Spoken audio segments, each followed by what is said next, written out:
Kalau gue ngomong tentang sistem pendidikan, mungkin udah jadi rahasia umum dan pemikiran banyak orang bahwa ya memang sistem pendidikan ini banyak cacatnya.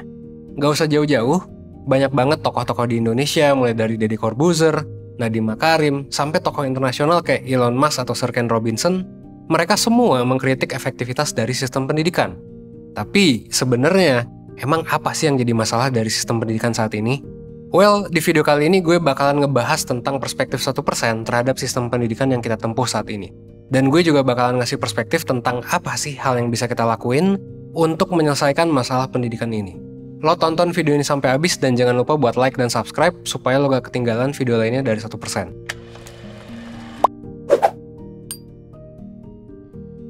Nah, jadi apa aja sih sebenarnya masalah dari sistem pendidikan?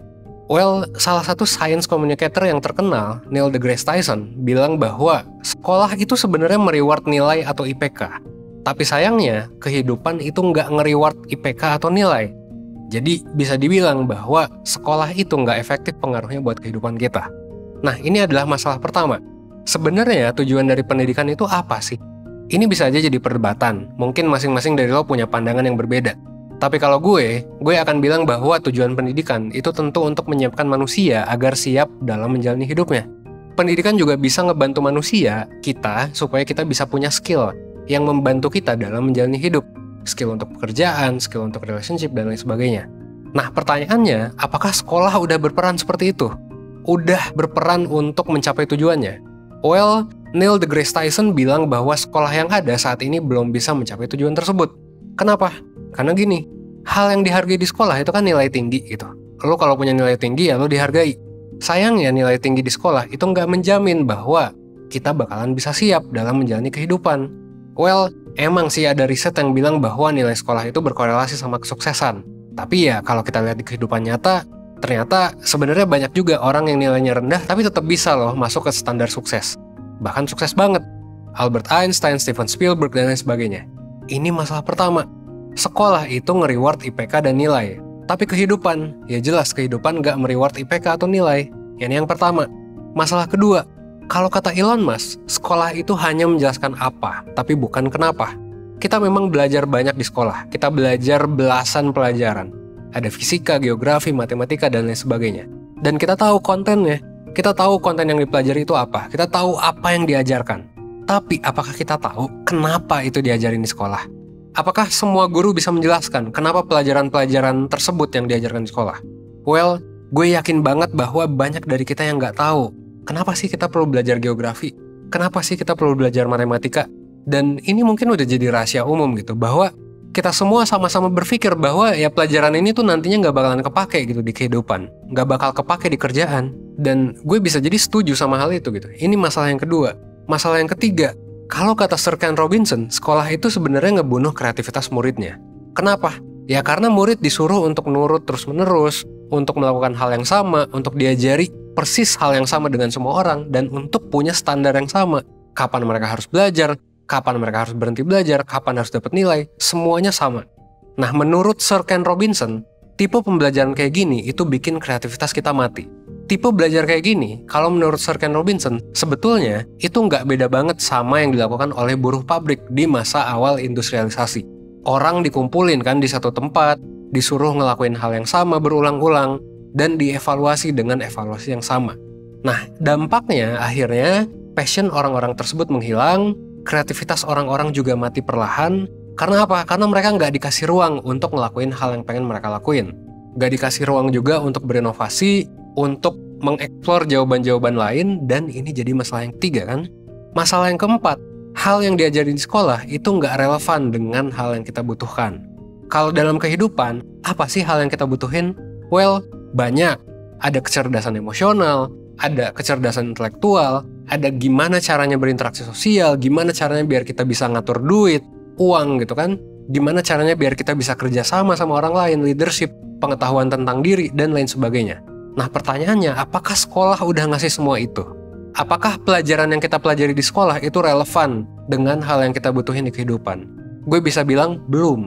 Di pekerjaan gue yang sekarang, di 1%, gue mungkin cuman menggunakan 10-15% ilmu yang gue pelajari di sekolah. Gue beruntung, pekerjaan gue sekarang sesuai dengan jurusan gue, yaitu jurusan psikologi. Dan emang ilmu di kampus gitu ya, di jurusan gue itu banyak kepake. Tapi kalau dari sekolah, SD, SMP, SMA, gue bisa bilang bahwa banyak dari hal yang gue pelajari itu nggak kepake sama sekali gitu. Dan ini kita belum ngomongin jurusan lain yang mungkin pelajaran yang dipelajari di kampus itu nggak relevan dengan pekerjaan atau hal yang penting dalam kehidupan. Dan nggak berhenti di sana juga.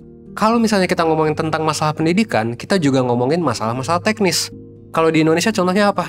Paling mudah ya korupsi gitu. Dana pendidikan itu paling besar di APBN. Tapi dananya juga sangat besar yang nggak pernah nyampe ke murid atau ke sekolah. Contohnya kontroversi dana BOS. Banyak yang bilang bahwa lahan pendidikan adalah salah satu lahan basah untuk korupsi. Dan gue sebenarnya nggak tahu dengan pasti ini benar atau enggak. Tapi yang jelas, pihak-pihak yang sempat berinteraksi dan ngobrol dengan gue seperti guru, murid, kepala sekolah, itu semuanya bilang bahwa dana yang digelontorkan oleh pemerintah, meskipun banyak banget ya, sekian persen gitu dari APBN, itu nggak semuanya nyampe ke sekolah gitu. Nggak semuanya nyampe ke orang yang butuh. Bahkan mungkin hanya 30% dari 100% dana yang nyampe ke sekolah. Ini jadi masalah besar, karena kalaupun misalnya sistem pendidikannya udah bagus gitu, tapi kalau teknisnya kurang baik ya percuma juga kan gitu. Nah masalahnya, ini udah kualitas sekolahnya kurang, kualitas sistem pendidikannya kurang, masalah teknisnya juga banyak, akhirnya performa teknisnya juga kurang. Nah tadi kan udah banyak nih masalah yang gue jabarin gitu. Terus apa sih yang bisa kita lakuin? Apa sih yang bisa kita usahain supaya sistem pendidikan ini jadi lebih oke? Yang pertama, menurut gue ya, yang perlu kita lakuin adalah kita harus tetap optimis. Kita sama-sama tahu bahwa sistem pendidikan itu banyak masalahnya. Ada masalah sistem, ada masalah teknis. Ini juga belum ngomongin masalah yang lain, kayak kurangnya motivasi dari murid, masalah infrastruktur, dan lain sebagainya. Tapi nggak apa-apa. Yang penting buat kita adalah kita harus tetap percaya bahwa kita bisa kok memperbaiki semua ini sedikit demi sedikit. At least 1% setiap harinya. Semuanya diawali dari mindset dulu. Kalau kita gak yakin bahwa kita bisa, ya kita gak akan bisa gitu. Di tahun 1969, umat manusia sempat melakukan hal yang sempat dikira gak mungkin buat dilakuin, yaitu untuk mendarat di bulan untuk pertama kalinya. Di tahun 2020, kita juga sempat ngelakuin hal yang sama. Sekarang udah ada banyak banget perusahaan dan lembaga yang punya misi untuk membuat umat manusia jadi umat yang multiplanetari. Maksudnya gimana? Dengan kata lain, multiplanetari adalah kita bisa hidup di lebih dari satu planet. Dan planet keduanya disinyalir adalah planet Mars. Hal-hal ini mungkin kalau dipikirin oleh orang gitu ya, di awal tahun 1900-an, mungkin adalah hal yang mustahil banget gitu, untuk tinggal di Mars, untuk pergi ke bulan gitu. Tapi tentu ada orang-orang yang tetap mengusahakannya. Ada orang-orang yang tetap optimis. Dan akhirnya, kita bisa melakukan hal yang awalnya nggak mungkin. Ini juga berlaku untuk sistem pendidikan. Yang paling penting harus tetap banyak orang yang optimis dan tetap mengusahakan perkembangan sistem pendidikan. Dengan kita optimis, hal-hal yang awalnya kita anggap gak mungkin, hal-hal yang kayak jauh banget dari otak kita, ini pasti bisa terjadi nanti. Jadi itu yang pertama, lo harus optimis. Yang kedua, lo bisa nyoba untuk mempelajari hal-hal penting dalam hidup yang gak lo pelajari di sekolah. Cari tempat belajar lain, cari cara belajar yang baru. Yang penting lo mempelajari hal-hal yang penting, yang mungkin udah lo lewatin selepas dari sekolah. Jangan takut untuk nyoba cara-cara baru. Jangan kemakan sama stigma negatif dari pelajaran yang mempelajari tentang misal kehidupan gitu. Kalau lo belum pernah nyoba konsultasi sama profesional, misal dengan ikut mentoring atau konseling gitu di 1%, ya udah ikut aja. Kalau emang lo ngerasa terganggu dan merasa punya masalah, ya gak apa-apa, belajar aja gitu, coba aja. Tonton hal-hal yang bermanfaat di YouTube, ikut kursus, ikut kelas online, ikut konsultasi. Kalau belum pernah nyoba kelas online yang ngajarin tentang kehidupan, kayak misalnya kalau di 1% ada kelas tentang introvert, kesepian, kepercayaan diri, ya udah gitu, ikut aja. Karena gini, hal-hal ini meskipun mungkin sekarang ya banyak orang yang menganggap, wah ngapain gue belajar relationship, ngapain belajar kepribadian, ngapain belajar tentang mengenal diri, mendingan kerja dan lain sebagainya gitu. Well, ini adalah hal yang beneran praktis dan langsung manfaatnya ke hidup kita. Dan hal-hal ini tuh nggak kita pelajari banyak gitu di sekolah. Dan ini banyak masalahnya kan. Yang artinya selama belasan tahun, bisa jadi kita udah ketinggalan banyak. Mungkin banyak dari lo yang nggak pede, yang nggak terlatih skill leadershipnya, yang mungkin bermasalah dengan kecemasan gitu. Nah, dengan sistem pendidikan kayak gini, kita nggak bisa jadi pemeran pasif terus gitu. Kita harus aktif, harus kita yang nyari pendidikannya, harus kita yang bikin demand-nya, karena kalau demand-nya udah banyak, kalau orang-orang udah sadar nih, mereka butuh gitu, hal-hal yang penting dalam kehidupan, butuh untuk belajar, mau nggak mau nanti perusahaan, pemerintah juga akan ikut serta berpartisipasi. Nah, sebagai konsumen makanya kita harus menciptakan demand ini. Kita harus punya kemauan untuk belajar hal baru dan punya keberanian buat ngambil langkah yang mungkin cukup berbeda dengan orang pada umumnya. Jadi ketika orang sibuk dengan pekerjaan, sibuk dengan akademis yang mungkin ya sebenarnya nggak penting-penting amat, kita harusnya sibuk dengan banyak hal penting buat hidup kita gitu. Jadi jangan takut untuk belajar, jangan takut untuk nyoba hal-hal baru. Please, pelajari hal-hal baru, temukan platform lain selain di sekolah, karena lo bisa belajar dari manapun. Itu yang kedua. Yang ketiga, lo bisa jadi contoh buat teman-teman lo atau untuk anak-anak lo.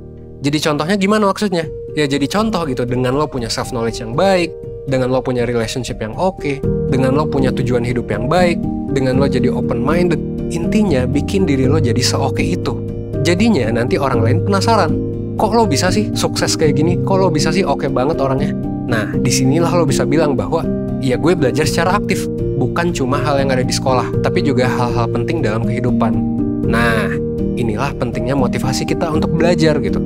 Jadi, jangan capek untuk belajar, selalu cobalah hal-hal baru. Ini berhubungan ya sama tadi tips kedua yang gue bilangin. Nah, yang keempat, lo bisa prioritasin waktu lo untuk hal yang emang penting buat lo. Jadi gini, ini mungkin opini yang berbeda dengan kebanyakan orang, dan mungkin ini opini yang cukup aneh gitu. Tapi menurut gue, sekolah itu sebenarnya ya, sekolah formal itu sebenarnya nggak sepenting itu. Kecuali untuk lo ngelamar kerja, as in lo cukup punya ijazah atau IPK minimal 3 gitu. Atau sekolah itu cuma penting untuk beberapa profesi doang. Contohnya kedokteran, psikolog klinis, dan lain sebagainya yang butuh latihan dan butuh sekolah formal. Tapi menurut gue, untuk hal-hal lain selain itu, sebenarnya banyak banget hal yang bisa kita pelajari dari luar sekolah formal. Jadi, kalau emang lo udah tahu tujuan lo udah tahu mau ngapain di dunia ini, lo udah tahu diri lo itu value-nya kayak gimana, lo udah tahu lo punya tujuan apa, ya udah gitu. Lo gak usah mentingin sekolah banget. Kecuali tadi, lo mau bekerja di keprofesian yang butuh sertifikasi kayak dokter atau psikolog. Kalau misalnya selain itu ya udah gitu, lo gak usah terlalu mentingin nilai. Gak usah lah terlalu mendewakan nilai. Kalau misalnya setelah lo punya nilai tinggi, ya pengetahuan lo tetap itu-itu aja gitu. Yang penting IPK-nya gak di bawah 3. Yang penting lo tetap naik kelas. Selama minimal itu lo penuhi, lo gak bakalan susah cari kerja. Ya udah gitu, gak usah dipentingin banget. Kenapa kayak gitu? Karena kita udah sama-sama tahu kan bahwa pendidikan itu nggak seefektif itu. Orang yang punya IPK tinggi kan belum tentu juga untuk sukses gitu. Jadi ya udah, nggak usah ngejar nilai banget kalau emang lo nggak perlu nilai. Lebih baik lo kejar hal yang emang penting buat lo. Contohnya Bill Gates gitu. Dia kalau mau ngejar nilai ya dia bisa sebenarnya. Cuman ada hal yang lebih penting, yaitu ngurus perusahaannya, Microsoft. Akhirnya dia drop out. Tapi tentu nggak mentingin nilai bukan berarti lo gak melakukan usaha sama sekali untuk mendapatkan nilai yang bagus. Ingat, walaupun Bill Gates itu memilih untuk DO, dia itu pinter. IPK dia sebelumnya itu tinggi. Dan ingat, dia DO dari Harvard. Jadi dia pasti udah melalui tes-tes sebelumnya yang ya pasti nilainya tinggi lah gitu. Jadi ya dia DO-nya karena pinter gitu. Karena dia tahu tujuannya apa.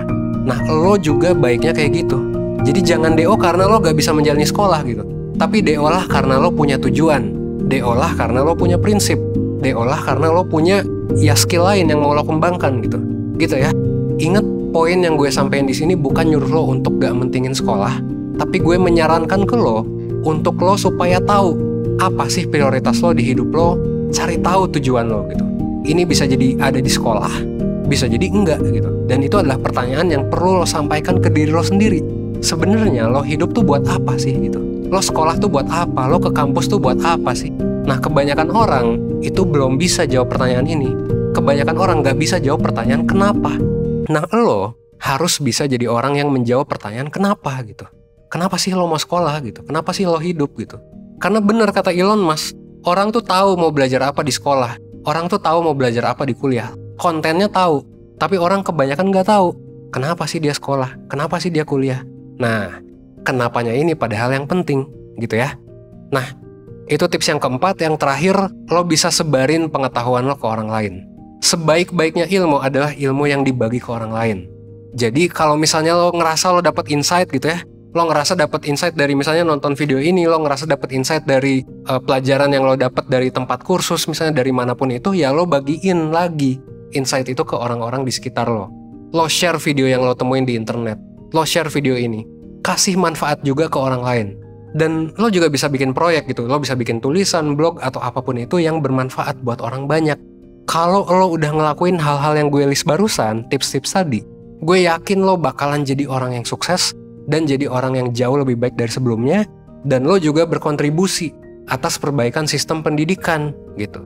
Karena ya udah gitu, lo nggak mengeluh, lo tetap optimis, lo melakukan segala cara supaya pendidikan jadi membaik gitu ya. Mungkin sekian dari gue. Akhir kata, gue Evan dari 1%, gue mau mengucapkan selamat Hari Pendidikan Nasional. Semoga video ini bisa membuat lo jadi lebih baik, seenggaknya 1% setiap harinya. Thanks.